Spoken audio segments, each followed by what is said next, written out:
Estamos na rodovia 240 na Village Parkway com possível colisão fatal. O estado começou a assumir, mas depois viu que transferiremos todos os motoristas para o State Cooper. 6 meses após um acidente fatal que matou um jovem motociclista, a policial estadual de Washington, Sarah Clayson, foi acusada de homicídio veicular. A pressão por acusações aumentou nas últimas semanas, com redes sociais da polícia e promotores cheias de comentários questionando por que ela não foi acusada.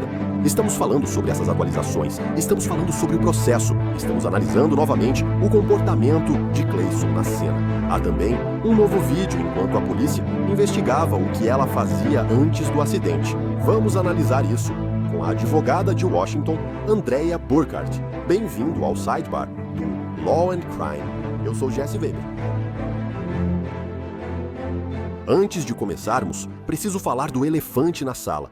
Isso aqui está horrível. É um terçol. Está feio e dói. É nojento.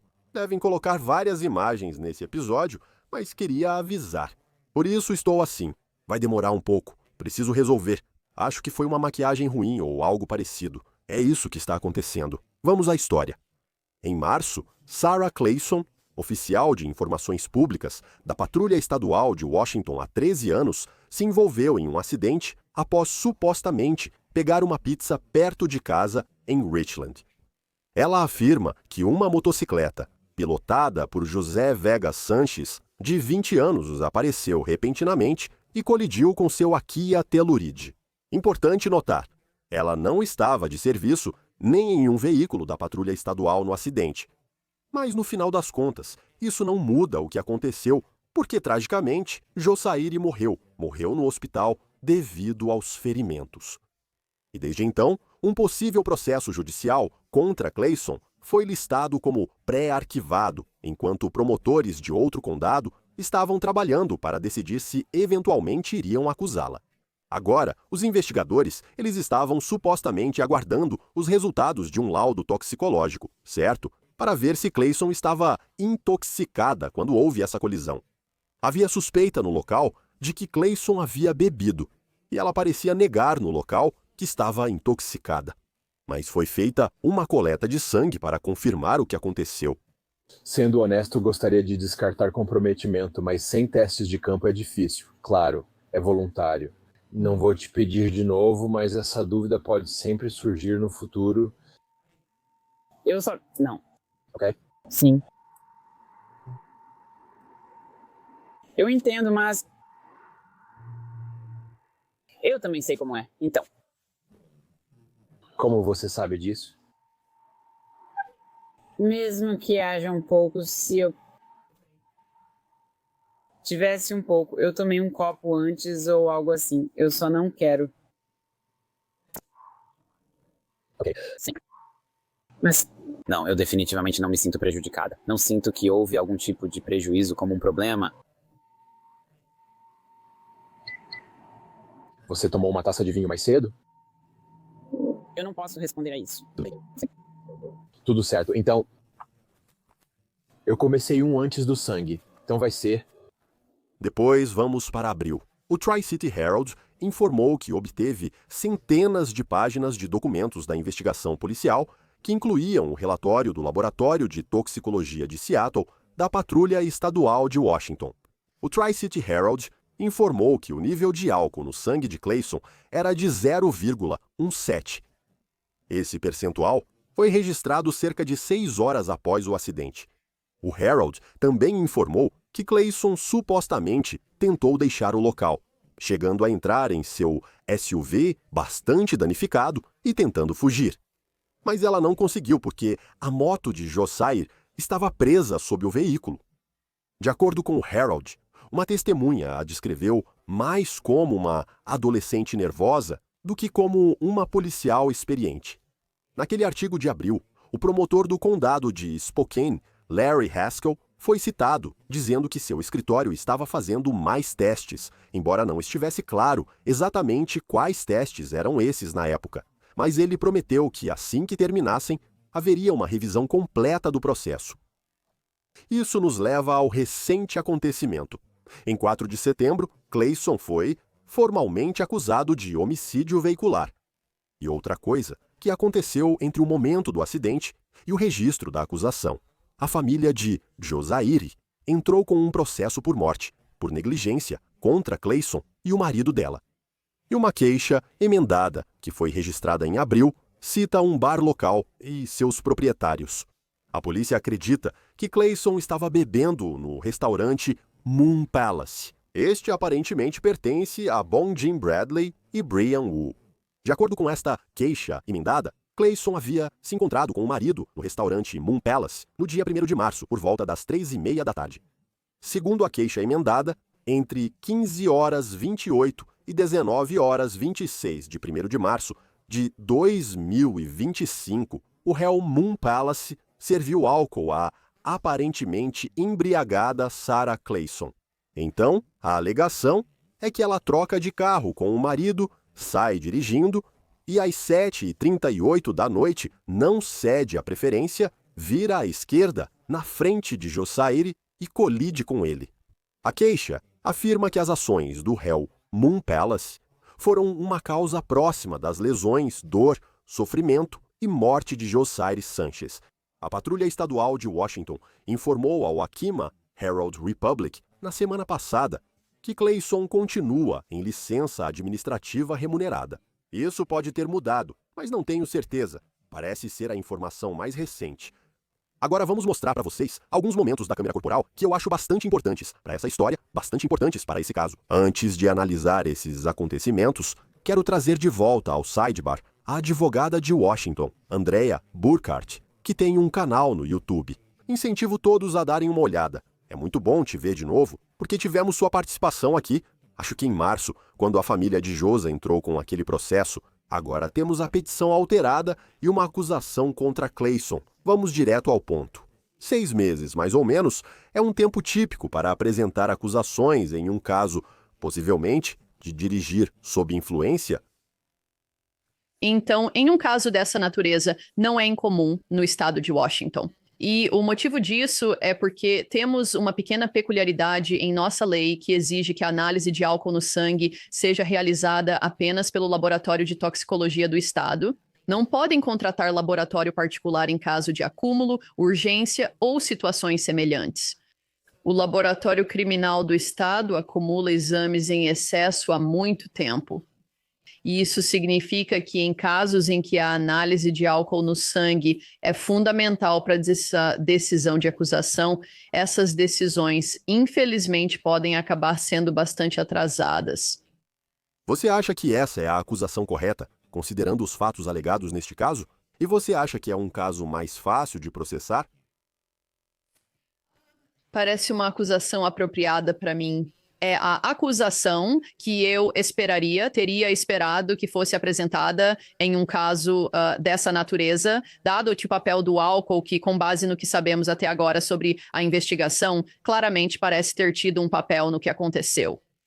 Em um caso como este, acho normal se preocupar com a possibilidade de um conjunto diferente de regras ser aplicado a um réu das forças de segurança, em vez das regras que seriam aplicadas a um cidadão comum. Mas, pelo que vi da decisão de acusação, isso não levanta nenhum sinal de alerta específico para mim. Mas você acha, quero dizer, o que você acha que vai chamar sua atenção do ponto de vista das provas? O que os promotores devem fazer para garantir uma condenação? Bem, eu acho que o comportamento dela na cena certamente não ajuda muito. Houve alguns relatos de testemunhas que estavam presentes no momento que indicaram que acharam que ela estava tentando deixar o local. A maneira como ela se apresentou não necessariamente parece a de alguém que talvez esteja nas melhores condições para dirigir um veículo, mas no fim das contas, a ciência costuma ser o que prevalece nesses tipos de casos. Então, o resultado do teste de álcool no sangue, que deu 0,7 mais do que o dobro do limite legal no estado de Washington, provavelmente vai ser o que terá mais peso para o júri. Sim, acho isso importante e problemático. Talvez as imagens das câmeras de segurança do acidente também sejam. Aliás, por causa da posição dela, o promotor do condado teve que se declarar impedido desse caso. Eles enviaram para o condado de Spokane. Você acha que isso afetou o prazo das acusações? Acho que não. Eu teria esperado que isso fosse previsto bem no início, assim que as informações sobre esse caso começaram a chegar ao escritório do promotor. Eles teriam sabido imediatamente se esse é um policial que costuma encaminhar casos para eles, com quem eles interagem como testemunha e investigador e assim por diante. Então, eu esperaria que eles estivessem preparados para que esse tipo de medida fosse tomada. Não é tão incomum nessa parte do mundo, né, onde somos comunidades relativamente pequenas. Conflitos não são inéditos. Então, movimentos como esse acontecem com certa frequência. Agora, mais uma vez, vou mostrar essa filmagem da câmera corporal em um instante para trazer uma perspectiva diferente, mais ou menos do que estamos falando. Voltando a essa queixa e ao processo civil. Primeiro de tudo, como essa acusação criminal afeta o processo? Vamos começar por aí. Bem, a acusação criminal tem o potencial de afetar significativamente o processo civil por causa do princípio legal chamado coisa julgada. E é basicamente a ideia de que você não pode reabrir e discutir as mesmas questões repetidas vezes depois que já houve uma decisão de um tribunal com jurisdição adequada e as partes tiveram uma oportunidade completa e justa. Para apresentar seu caso, então, essa decisão vai prevalecer. Não, então, no contexto de uma condenação criminal, caso ela seja condenada por esse crime, isso provavelmente será considerado um fato estabelecido para fins do processo civil e eles não precisariam discutir novamente a responsabilidade dela ou provavelmente sua incapacidade para fins de estabelecer os elementos necessários para uma indenização civil. O que acha deles incluírem os WUs nessa petição emendada do caso civil? Honestamente, não estou nada surpresa que isso aconteceria. Sempre que você tem uma situação como essa, em que uma morte ocorre como resultado do consumo de álcool, nós temos em Washington o que são conhecidas como leis de bares e restaurantes. E essas leis basicamente estabelecem certa responsabilidade por parte das pessoas que estão servindo álcool para outras, para serem responsáveis sobre a quantidade de álcool que estão fornecendo e perceber quando alguém está excessivamente alterado e pode não estar seguro para ir embora. Assim, a responsabilidade pode ser atribuída a esses tipos de pessoas e estabelecimentos. Eles também são um alvo comum em casos civis como este, porque provavelmente possuem seguro. Assim, para garantir recuperação e previsibilidade de recursos para cumprir uma sentença civil, é comum considerar o estabelecimento que forneceu álcool como possível responsável também. Então, o que eu quero fazer agora é olhar para trás. Quero analisar a cena do acidente e a interação do policial de Richland com Clayson, pois isso mostra por que ele suspeitou de intoxicação. É disso que estamos falando. Veja só. Ei. O que está acontecendo? Você quer conversar aqui rapidinho? Tudo bem. Então, eu sou o Steve da unidade de trânsito, né? Eu sei que isso provavelmente é desconfortável, né? Mas vamos tratar isso como se fosse qualquer outra situação. Queremos entender o que estava acontecendo só para descartar qualquer possibilidade. Sim. Tipo, obviamente, sabe, é tão importante descartar todas as possibilidades para confirmar tudo. Acabei de chegar e, enfim, sei que você respondeu perguntas para outros, mas no geral, Léo, o que houve, né? Então, eu quero pegar uma pizza da Domino's. Tudo bem? Eu estava virando à esquerda aqui. Eu moro bem ali na... Tudo bem. Eu vi o que achei que era um farol queimado de um carro. Tudo bem. Logo depois de onde está a placa refletiva naquela branca. Tudo bem, claro. Então, eu estava diminuindo a velocidade na faixa de conversão e... vi ele lá e pensei, tenho tempo suficiente. Beleza. Eu me virei e assim que me virei... Beleza. Enquanto você se virava, achou que ele estava mais longe? Não, ele já tinha passado daquele sinal refletivo, com certeza. Ok. Quando eu o vi. Ok. Então eu acho que eu só... O que você disse? Achei que era um carro com farol queimado. Eu não percebi a velocidade certa. Ok, então você acha que ele estava indo bem rápido? Sim, porque desde... Aquela placa refletiva é meu limite. Eu moro aqui, então sempre uso isso como regra. se passaram da placa. Você ainda tem tempo se reduzir a velocidade para entrar. Entendi. Então, por fazer essa curva várias vezes, você sabe julgar a distância? Sim. Beleza, pode ir, certo. Tudo bem. Então você provavelmente já sabe que a gente vai fazer isso normalmente. Vou aplicar alguns testes voluntários de sobriedade em campo, tudo bem? Eu acho que eu não quero fazer nenhum. Tudo bem. E sobre o bafômetro portátil? Aceita fazer o teste voluntariamente? Eu não quero fazer nenhum teste disso. Tudo bem, tudo bem. E quanto a isso, obviamente você acabou de me dar uma declaração verbal. Você está disposto a escrever uma declaração no papel? Sim. Ok, tudo bem. Vou pegar um formulário de declaração e deixar você preencher. E sei que você quer sair daqui, então vamos fazer isso. Assim a gente já deixa tudo resolvido por hoje. Parece bom. Tudo bem, só me dá alguns minutos. Sim, sem problemas. Andrea Burkhardt, essa é uma interação muito interessante aí. O que chama sua atenção? Como as pessoas reagiram à interação entre o policial e Clayson? Houve algo que chamou a atenção? Com certeza, recusar os testes de sobriedade em campo. Isso não vai ajudar em uma situação de julgamento.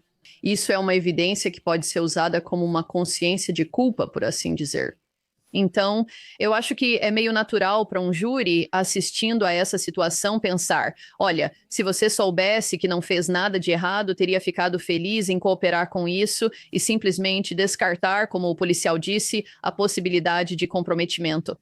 Outra coisa que me chama a atenção é que ela deu uma declaração relativamente específica sobre a percepção dela do que aconteceu.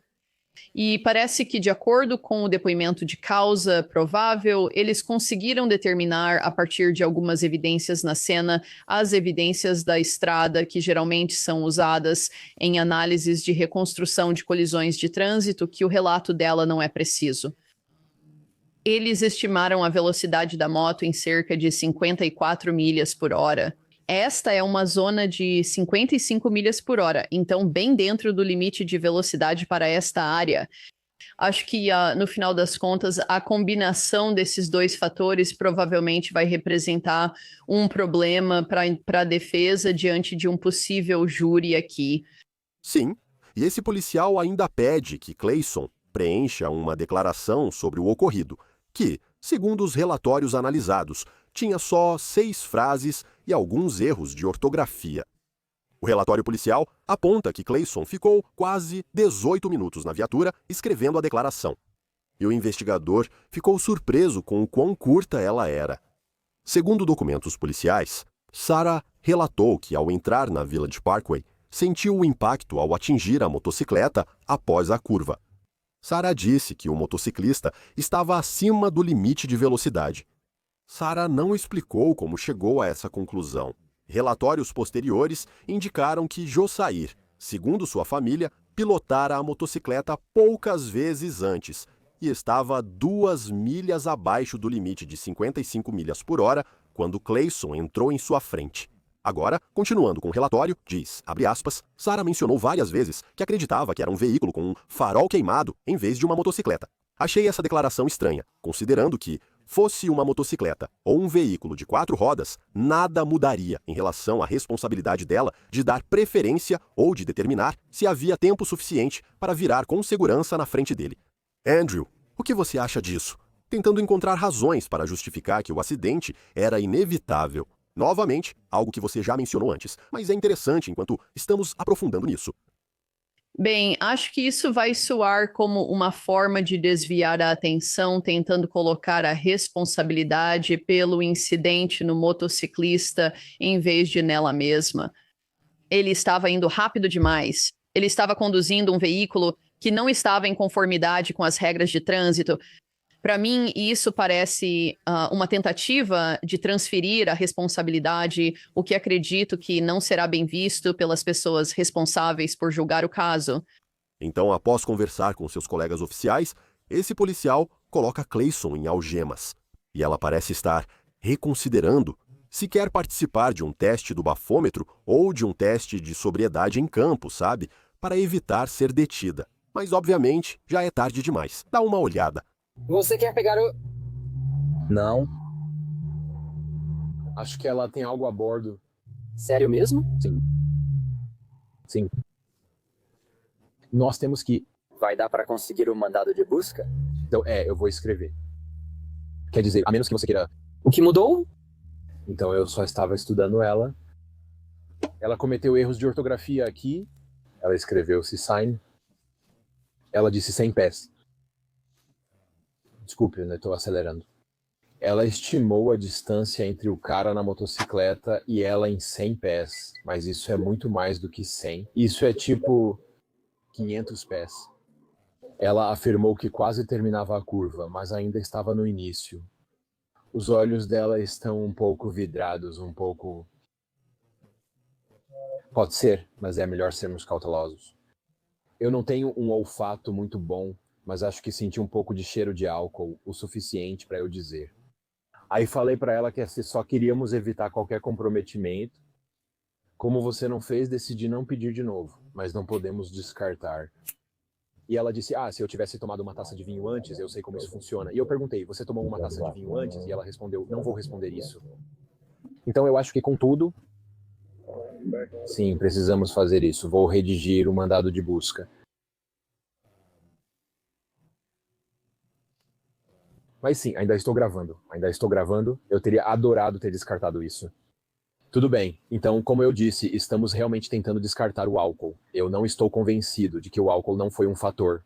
Então, agora você está preso, certo? Coloque a mão para trás. Então, vamos emitir um mandado de busca para coleta de sangue, tudo bem? Assim não haverá dúvidas. Bem, estamos tentando tratar isso como qualquer outro incidente. Sim. Normalmente, quando surge a oportunidade e você diz que não quer fazer voluntariamente, mas depois pode querer fazer. Bem, eu pensei, teste de bafômetro voluntário se fosse, mas eu só não queria fazer isso, parece. Ok. Então você queria se submeter a... Eu acho que com isso, a importância disso, eu acho que provavelmente, nós vamos provavelmente conseguir um mandado de busca, ok? Tudo bem. Tudo certo, eu agradeço a sua cooperação. Sim, sem problemas, claro. Certo, senhorita Burkhardt. Foi interessante. O que achou? Ela se contradisse ao recusar antes o teste do bafômetro portátil, o passivo de drogas tóxicas, pois afirmou explicitamente que não faria. Então agora ela está tentando sugerir que, sabe, ela está disposta e talvez sempre tenha estado disposta a fazer isso. É que simplesmente isso não vai pegar bem. Não, ela foi detida por 72 horas e liberada por um juiz sob sua responsabilidade. O promotor pediu fiança de $150 mil, mas o juiz destacou que Clayson tinha fortes laços com a comunidade e cooperou no local. Não havia preocupação com a fuga de Clayson. Mas à medida que a investigação sobre o que aconteceu nas horas que antecederam o acidente continuava, a polícia então soube sobre o Moon Palace. Segundo documentos revisados pelo Tri-City Herald, Clayson e seu marido eram clientes frequentes do bar, que antes era um restaurante chinês. Segundo os relatórios analisados pelo jornal, o local aceita apenas dinheiro e os clientes entram por uma porta lateral, já que a da frente fica trancada.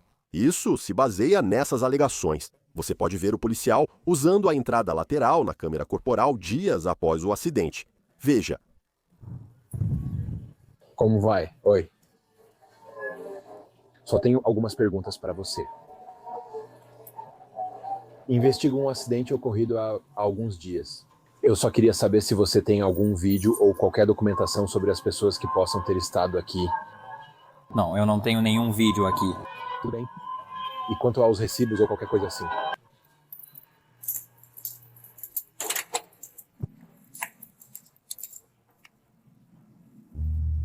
Agora, o investigador aparentemente escreveu em seu relatório: até este ponto, eu não sabia que o Moon Palace estava atualmente funcionando como um negócio, embora eu soubesse que o prédio ficava neste local.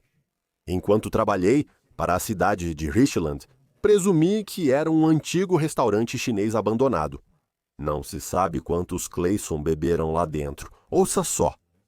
A polícia acredita que os funcionários do bar podem ter supostamente apagado detalhes sobre a conta deles.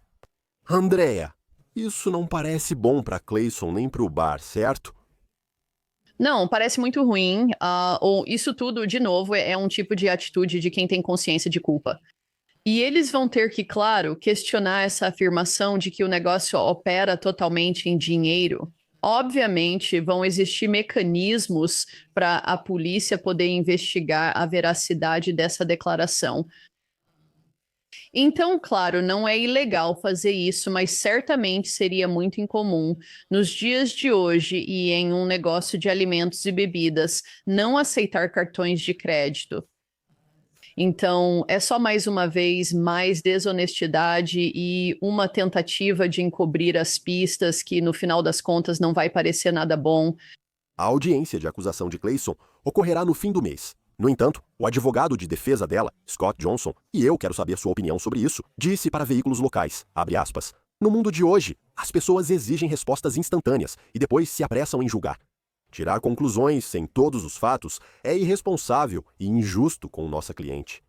Ela merece, e a lei exige, que ela tenha um processo justo e imparcial, não um sistema tendencioso contra ela. Isso parece ser uma afirmação meio geral, certo? Não entra muito em detalhes. Acho que a pergunta seria, o que você espera que seja a defesa de Clayson, seja em relação a uma acusação criminal ou a um processo? E, obviamente, isso pode ser um pouco diferente, pode ser parecido. Bem, eu espero que provavelmente haja uma quantidade considerável de sobreposição, porque no final das contas, se você conseguir evitar a condenação criminal, isso não significa que você não será, no fim das contas, responsabilizado civilmente. Claro, o caso O.J. Simpson é o exemplo mais notório, mas isso indica que seria bem mais difícil obter essa condenação civil contra ela. Então, no fim das contas, pelo que sei desse caso, eu esperaria que a defesa fosse principalmente baseada em argumentos legais. Eles precisam tentar anular o resultado do teor alcoólico no sangue, é assim que vejo a situação. Eu imagino que eles possam tentar usar a declaração dela na viatura de que ela estava disposta a cooperar, fornecendo uma amostra. Talvez isso pudesse invalidar o mandado de busca que foi emitido, caso essa informação não tenha sido incluída, de que ela estava disposta a fornecer voluntariamente a amostra ou algo nesse sentido. Porque se eles conseguirem que o teor alcoólico do sangue seja considerado inadmissível no julgamento, então acho que eles estarão em uma posição muito mais forte quando se trata da diferença entre o fato de que não é ilegal beber e dirigir, mas é ilegal dirigir estando sob efeito do álcool. E por isso, a análise numérica do sangue oferece uma maneira clara, simples e objetiva de comprovar a embriaguez. Quando você não tem isso, tudo pode se tornar muito mais subjetivo. E os jurados vão poder assistir às imagens da câmera corporal, ver a situação com os próprios olhos e tirar suas próprias conclusões.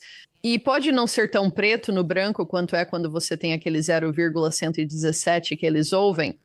É parecido, mas diferente, como admitir o teor alcoólico no sangue como prova em julgamento. Isso se chama responsabilidade objetiva. Não é? Mas parece que nem precisamos provar quem está errado. Se esse é o teor alcoólico no sangue deles, júri, vocês podem ver o que aconteceu aqui. Não é? Estou brincando um pouco com essa ideia, mas isso seria devastador para o caso dela. Como poderia considerar isso inaceitável? Bem, eu só acho que eles vão analisar todos os aspectos disso. Eles vão olhar para o processo. O mandado em si sempre vai ser analisado bem de perto para qualquer tipo de problema. Eles vão analisar o processo do sorteio em si.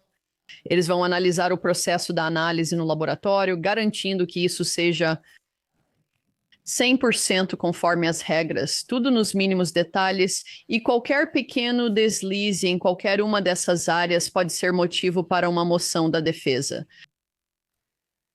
Não podemos esquecer tudo isso. Mesmo sem considerar a lei, a vítima não pode ser esquecida, certo? José Sanches, de 20 anos. Ele nasceu na Venezuela, concluiu o ensino médio nos Estados Unidos e vivia há cerca de 7 anos em Tri-Cities, onde trabalhava como operador de empilhadeira na Lamb West, em uma fábrica de alimentos. A família dele conversou com a Apple Valley News em uma entrevista emocionante. A mãe dele disse: "Quando vê José, sente-se incrível, como se o sol brilhasse sobre você." Esse era o José, o raio de sol da família. Agora o perdemos. É difícil até para mim falar sobre o meu filho. O pai de Sanches disse ao Apple Valley News que só querem uma solução justa. Quando soube que o motorista era um policial rodoviário estadual de folga e que não podia ser acidente, pensei que a verdade seria ainda mais difícil de descobrir. Eu não sei, talvez eu esteja errado, mas nós queremos a verdade. Nós queremos justiça. Agora, a família até criou uma vaquinha no GoFundMe para arrecadar dinheiro para as despesas do funeral. E sua mãe escreveu no GoFundMe que ele era uma alma brilhante e amorosa que trouxe alegria para todos ao seu redor. E sua ausência deixou um vazio que não conseguimos nem começar a descrever. Então, antes de encerrarmos, vamos falar rapidamente, Andréia, sobre a importância de um processo civil para a família conseguir respostas, conseguir responsabilização. Os réus deste caso poderão apresentar sua defesa. Por que esse caminho é importante para famílias que perdem um ente querido, especialmente nesses casos? Bem, é importante porque, na minha opinião, isso dá a elas uma certa medida de controle sobre as perguntas que são feitas e as respostas que são buscadas. O processo civil permite que os autores tenham acesso à fase de descoberta. As regras de descoberta em Washington são bem permissivas e amplas. Então, em uma investigação policial, certamente eles vão se preocupar com as vítimas e estarão interessados em apoiar e ajudar as vítimas. Mas, no final das contas, a responsabilidade deles é com a comunidade e eles conduzem a investigação com esse objetivo em mente. Para a família, isso pode não ser satisfatório, especialmente, como você mencionou, com esse aspecto do Palácio da Lua e a possível responsabilidade que eles também possam ter. Esse não é o tipo de questão que as autoridades vão investigar criminalmente. Isso é uma questão civil e não criminal. Então, esse tipo de questão só pode ser explorada por meio de um processo civil como este. Andrew Burkhardt, obrigado por voltar para comentar o caso enquanto analisamos os novos desdobramentos. Agradeço por dedicar seu tempo. O prazer é meu, Jesse. Isso é tudo por hoje no Sidebar. Obrigado por nos acompanharem. E como sempre, inscreva-se no YouTube, Apple Podcasts, Spotify ou onde ouvir seu podcast. Me siga no Instagram ou no X. Sou Jesse Weber. Até a próxima.